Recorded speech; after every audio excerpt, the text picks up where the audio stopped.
watch for Amazan. She's fourth from the left-hand side. Tapper's got away well, and Amazan's under a little bit of pressure.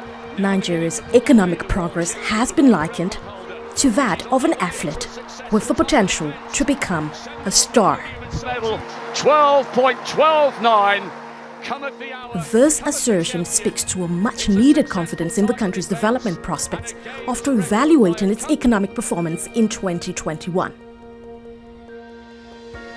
The economy sustained its recovery momentum as the real GDP expanded by an average of 3.2% in the first 3 quarters of the year, reaping from the high growth in output and inflation rate, after peaking in 18.2% in March 2021 and averaging at 17% in the same year. The exchange rate faced intense pressure, and the Central Bank of Nigeria adopted the investors and exporters FX window to strengthen the local currency stability. Going into 2022, the year presented opportunities to initialize critical reforms to achieve a paradigm shift in governance and policy design in Nigeria.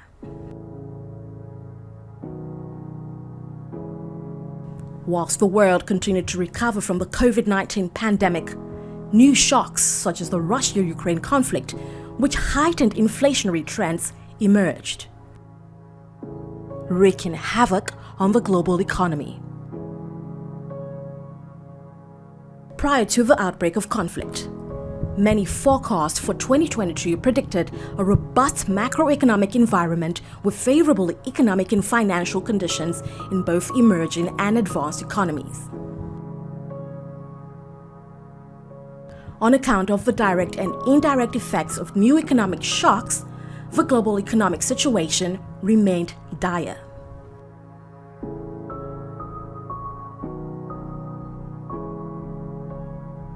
Challenges facing the country were certainly daunting.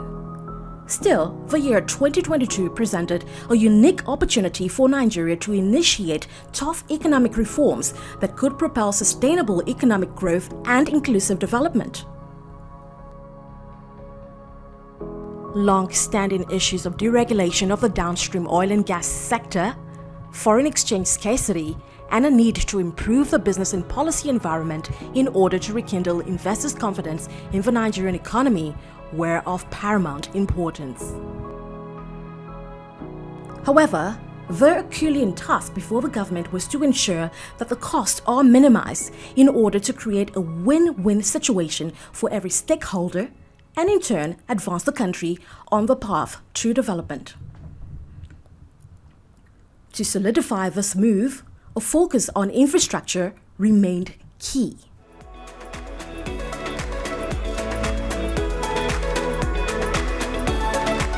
March saw the commissioning of the highly anticipated Dangote fertilizer project, which marked the official opening of the largest granulated urea plant in Africa, which is also the second largest in the world.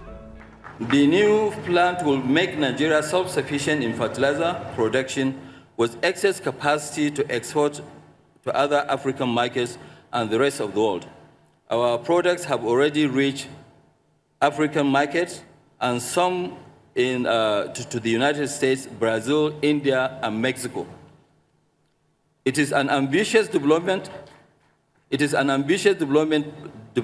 project which will drastically reduce the level of unemployment and youth restiveness in this country through generation of direct and indirect employment.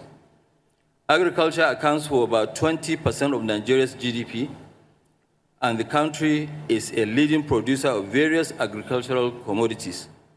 The sector has the potential of becoming the biggest source of income for our nation, providing employment and raw materials for industries. However, low fertilizer usage has been a major reason for low productivity in the sector.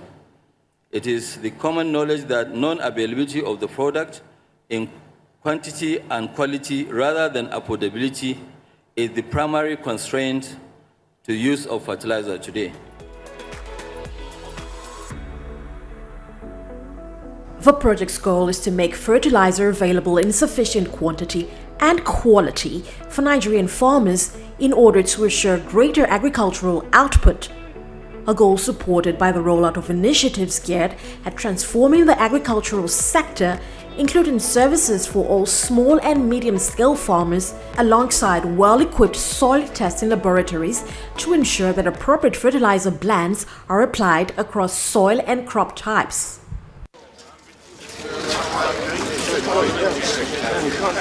Some of the high-stakes international politics that Nigeria had to contend with in resolving her infrastructure challenges were made even more obvious during the Group of Seven 40th Summit held in Germany in June. The G7 consists of the world's largest advanced countries and liberal democracies. While the summit had an ongoing Russia-Ukraine conflict and its attendant global economic challenges as part of its agenda, the world leaders also announced a $600 billion partnership for global infrastructure and investment, PGII, for middle and low-income countries as an alternative to the Belt and Road Initiative, BRI, of the People's Republic of China. I want to be clear. This isn't aid or charity. It's an investment that will deliver returns for everyone, including the American people and the people of all our nations. It'll boost all of our economies. It's a chance for us to share our positive vision for the future and let communities around the world see themselves and see for themselves the concrete benefits of partnering with democracies. Because when democracies demonstrate what we can do, all that we have to offer, I have no doubt that we'll win the competition every time. To emphasize the importance of this for Nigeria, there is a need to review the state of its infrastructure.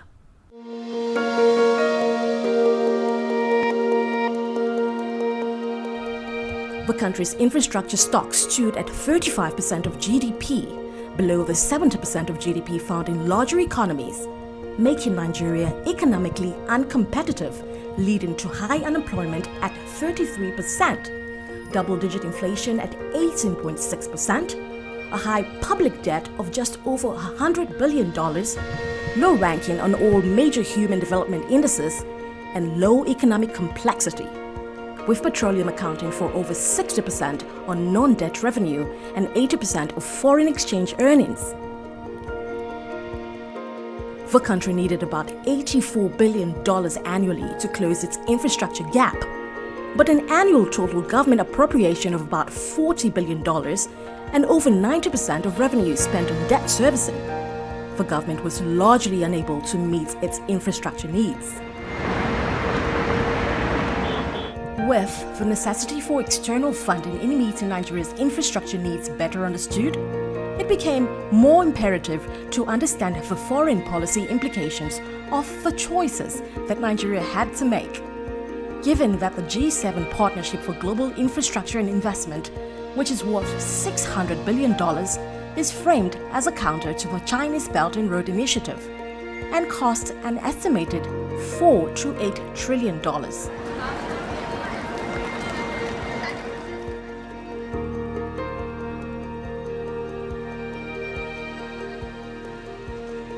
Having established the possibilities of foreign funding for infrastructure development, but with Nigeria needing to successfully navigate the contours of West and East geopolitics, the question of what strategic geopolitical approach to adopt for sustainability then came to the forefront. Chinese-funded infrastructure projects in Nigeria include the $874 million Abuja-Kaduna Rail, the $1.2 billion Lagos-Ibadan Expressway, the $1.1 billion Kano-Kaduna Railway lines, and the $600 million airport terminals in the major cities of Kano, Abuja, Lagos, and Port Harcourt. The Nigerian Ministry of Foreign Affairs has led efforts in organizing the Infrastructure Concession Regulation Commission, which is the lead government agency for the provision of infrastructure through public-private partnerships, stakeholders from both the private and public sector, research institutes and think tanks, with the mandate to develop a plan that will be a part of Nigeria's economic diplomacy initiatives. Constructed by the Chinese Harbour Engineering Company, Lekki Deep Sea Port is the largest seaport in Nigeria and one of the biggest in West Africa. The construction of the port commenced in June 2020 and is designed to handle 1.2 million standard containers annually. As a commercial project of tripartite cooperation between China, France and Nigeria, the Lekki Port is of great significance for promoting Belt and Road cooperation in Africa. I call it a game changer because of the impact it will have on the nation's economy and the jobs it creates among others. The investment is humongous, $1.53 billion on fixed assets alone, and $800 million on construction. But the average impact has been put at about $361 billion in 45 years, which will be over 200 times the cost of building it. In addition, it will create about 170,000 jobs and bring revenues totaling $201 billion to the state and federal governments through taxes, royalties, and duties. One of the legacies of the President Muhammadu Buhari-led administration is the new terminal at the Murtala Mohammed International Airport in Lagos. What you're seeing as much as we are in here, this is the passports control area, more of a check-in counters, digital check-in counters. Beautiful. It is beautiful, Yes, Chinedu. yes. I must tell you, and it's a proud moment as for one as a Nigerian that you go out there and you see modern facilities that you can now that are now being replicated back here in Nigeria. You know, looking at all the complaints from travelers, from Nigerians who have had one rough experience or the other moving through the international airport, which is the biggest and the busiest airport in Nigeria, and it's just probably the authorities are just stepping it to its true status. Indeed, one of the administration's best infrastructural masterpieces, though only at face value. As months after its official commissioning as one of the best airport terminals on the continent, design flaws and inadequate provision for aircraft parking space had left this project wanting. 2022 also saw the motion of the Lagos Light Rail Train project, with its first stage covering 12.5 kilometers and including 7 stations. The red and blue lines were expected to move more than 1 million people across the sprawling metropolis every day, addressing the congestion bottlenecks that characterize Lagos. The Light Rail project, which was first conceived several decades ago, is one of a few long-delayed plans to connect Nigeria by rail that have been revived by the government of President Muhammadu Buhari. The Nigerian Railway Modernization Project is one of such projects, embracing the building of a new 1,315 kilometers standard gauge line from Lagos to Kano, with connections to Abuja via Minna and Kaduna. The Lagos-Ibadan stretch, which is already operational, represents the second phase of this grand project. But there are a few new plans on the table, including the $2 billion line from Kano to neighboring Niger, which was greenlit by the federal government in 2020. That is another major milestone that the federal government has embarked on. And like you see, there's not been any station. I doubt if there's any building like this in Nigeria. So this is huge. Not just about the building, the fact that the rail line will run from the seaport for the first time after the narrow gauge was built. There's a 3-year maintenance contract with them, but that's not enough. We need to, in that 3 years, we should build capacity to take over the property. Power infrastructure is another area of interest. The biggest project in the sector is the 6-year multi-billion-dollar deal with Siemens of Germany to revamp and expand a dysfunctional national grid to unlock at least 25,000 megawatts of electricity by 2025. Funding was also allocated towards building renewable energy capacity to counter the many grid challenges and to align the country more closely with global goals on clean energy. Siemens obviously is a world-class company that comes with a lot of experience. They have proven the experience in the work that they did with Egypt by ramping up their capacities by about 14,000 megawatts. So, and this is just in one particular area in terms of the capacity improvements. But Mr. President Buhari decided that Siemens was the right partner on this, as you rightly pointed out, far back 2019, because they have the right capacities, they have the right experience, they have the right, ability to quickly mobilize to implement the project.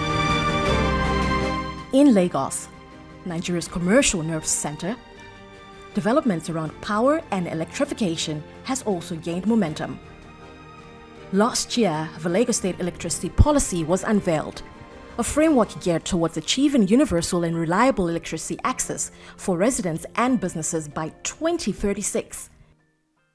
And more recently, the government of Lagos State launched the Integrated Resource Plan, a 20-year collaboration with USAID and Power Africa to increase electricity generation to 11,000 megawatts.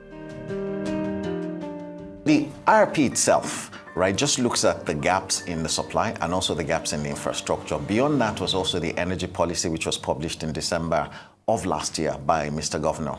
What we did was to send out consultation paper about 3 years ago to all people all stakeholders in the energy industry to understand what the problems were. We could on our own determine what the problems were, but we felt it would be better if we spoke to everyone in the sector. All of the distribution companies, the generation companies, the investors, the transmission company, everybody was involved in looking at what the problem was with Lagos State Electricity. And at the end of the day, we came up with a policy that helped us to help us to define what our goal was as a government.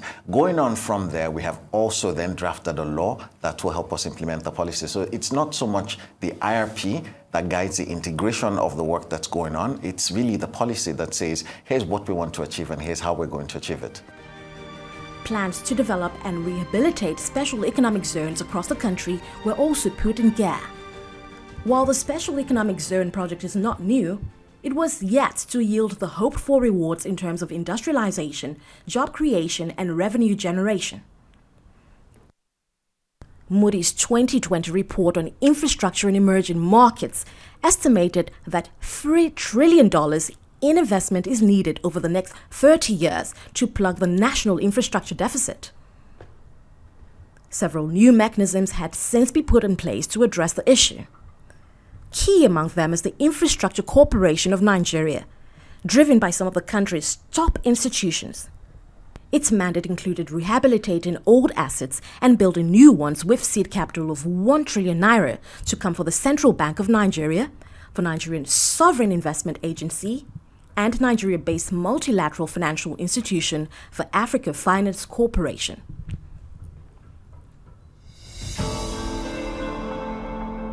Another is the Presidential Infrastructure Development Fund, launched in 2020 to invest specifically in road and power projects across the country, managed by the Nigeria Sovereign Investment Authority. But the problems go beyond funding, as billions of dollars have been sunk into infrastructure projects that have failed to see the light of day or have been abandoned at inception. A situation compounded by poor policies, lack of priority consistency, graft, and a poor maintenance culture. The second Niger Bridge is one of the 3 projects being funded by the Presidential Infrastructure Development Fund. The other 2 projects are the Abuja-Kaduna-Kano Road Project and the Lagos-Ibadan Express Road Project.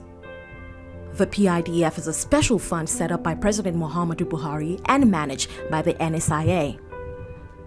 One of the objectives of the bridge is to minimize traffic congestion on the old Niger Bridge and to strengthen connectivity in the entire southeast region. Under the new arrangement, the scope of work was expanded to involve the construction of a 1.6-kilometer bridge over the River Niger. The impact in the monetary and multidimensional part.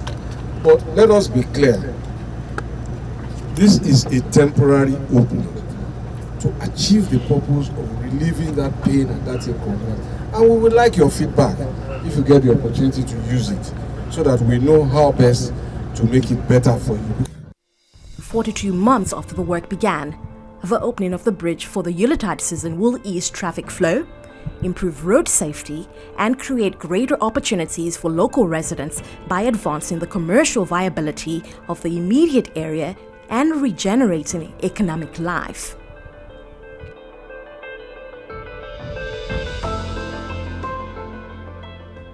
Infrastructure development has also played an integral role in the development of the extractive industry, creating a more thriving environment for Nigerian players and the investment community. There's been a push for us to develop our gold market, trying to develop mines, organize artisanal mining, even more financing as well for gold mining. And now you're also seeing more of what we're doing with the value chain development as well. So I believe that Nigeria also, the story, while it may not be so loud, we also have that same story. The same thing you said about India in the news, we've been in the news. Nigeria, Thor Exploration in the news for what they've done with the Segola gold mines. Sanu in the news as well for being distinctive, just like what you're saying Ghana is doing, Zimbabwe. We forgot Tanzania as well. So I think Nigeria is right there lockstep. If we're kinder to ourselves, we are right there with the other countries that are showing bullish interest in gold.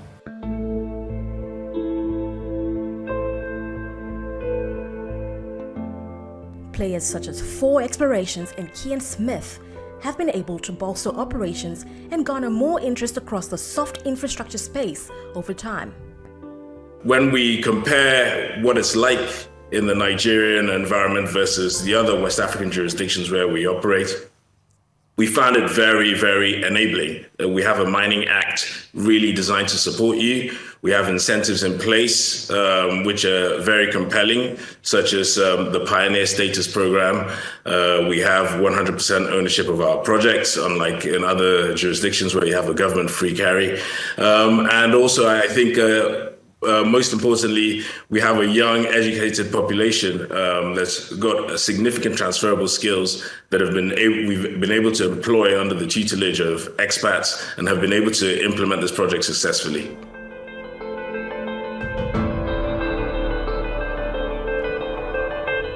As Nigeria approaches 2023, so do heightened expectations around its economic infrastructure and, of course, crossing the finish line. Years and years and years of work.